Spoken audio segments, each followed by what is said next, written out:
তো আজকে একটু মেঘলা মেঘলা ওয়েদার করেছিল, তাই আর কি একটু সন্ধ্যে সন্ধ্যে করে ঘুরতে চলে গিয়েছিলাম। ঠিক আছে, তো কম বেশি সবাই তোমরা এইখানটা চেনো আমাদের, যারা চনাই থেকে আমাদের ব্লগটা দেখছো।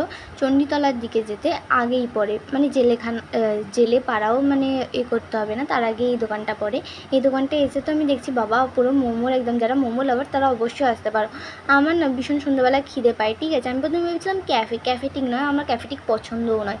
ক্যাফে ছেড়ে যে একটা সুন্দর একটা সুন্দর জায়গা পাবো সেটা তো আমি ভেবেই পাইনি। খুব সুন্দর, বেশ ছবিও তোলা যাবে, ভিডিওও তোলা যাবে, অসাধারণ। আর গিটারে ভর্তি। আমার তো গিটারটা শুনেই, আমি সত্যি বলছি গিটারের জন্য আমি গেছিলাম। গিটার আমার ভীষণ ভালো লাগে। তোমাদের যাদের গিটার ভালো লাগে তারা এখানে এসে কালেকশানগুলো দেখতে পারো। আর গরম গরম খাবারও তোমরা পাবে, এখানে কিচেনও আছে। আর এখানটা দোকানটা একটু বন্ধ টাইপের কিছু একটা ছিল, হয়তো আগে কোনো দোকান খুলেছিল। যাই হোক, এইটা হলো মানে এখানে দুটো পরস্পর দোকান থাকবে। প্রথমের দোকানটা গিটার দেওয়া, তো আমরা ঢুকে পড়েছিলাম। তারপর এখানে আমরা না একদম ফাঁকা এসেছিলাম। এসে আমি মানে ফিশ কাটলেট অর্ডার করেছিলাম আর গ্রিন গন্ধরাজ মোমো। যাই হোক, এসব ভাওতাবাজি কথাবার্তা কিন্তু আমি একদমই বলি না। ঠিক আছে, তো ফিশ কাটলেটটা দারুণ অপূর্ব খেতে হয়েছিল, বাট গন্ধরাজটা না, আমি একদম গন্ধরাজ লেবুর গন্ধ পাইনি। মানে মোটামুটি ঠিকই ছিল।